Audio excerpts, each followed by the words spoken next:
آمن الرسول بما أنزل إليه من ربه والمؤمنون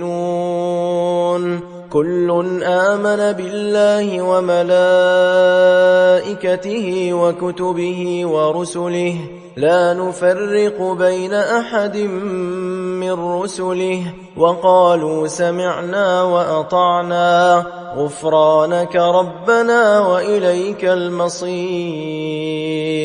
لا يكلف الله نفسا إلا وسعها لها ما كسبت وعليها ما اكتسبت ربنا لا تؤاخذنا إن نسينا أو أخطأنا ربنا ولا تحمل علينا إصرا كما حملته على الذين من قبلنا ربنا ولا تحملنا ما لا طاقة لنا به واعف عنا واغفر لنا وارحمنا أنت مولانا فانصرنا على القوم الكافرين.